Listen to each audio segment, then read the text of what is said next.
pertama yang kami lakukan khususnya di Komisi 3 dan kebetulan bermitra di BPBD.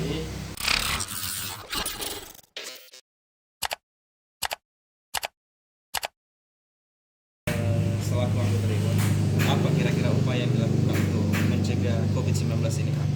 Baik, yang pertama yang kami lakukan khususnya di Komisi 3 dan kebetulan bermitra di BPBD, itu kita mengunjungi langsung kantor daripada BPBD ini bersama koordinator Komisi 3 yaitu Bapak Imam Taufik Buhari.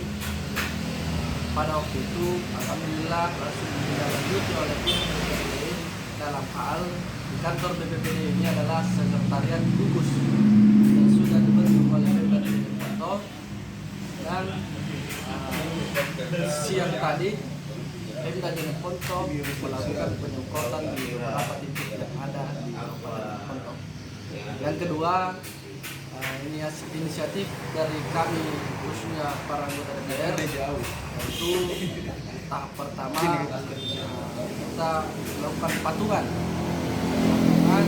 berapa saja yang ditentukan nominalnya, dan insya Allah hasil patungan ini kita akan kelola dengan baik secara masif dan dibagikan ke masyarakat Kabupaten Jeneponto, khususnya yang ada daerah-daerah yang terkena ODP yang masuk dalam kategori ODP, ya, di mana ketika dana ini sudah terkumpul, kami dari pihak DPRD Kabupaten Jeneponto akan membagikan langsung kepada masyarakat yang membutuhkan.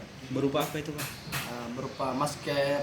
Kita juga akan melakukan penyemprotan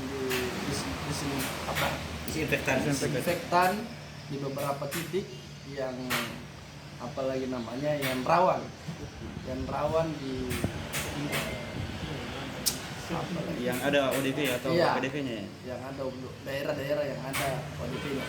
Mungkin itu saja untuk kami. Terima kasih. Assalamualaikum warahmatullahi wabarakatuh.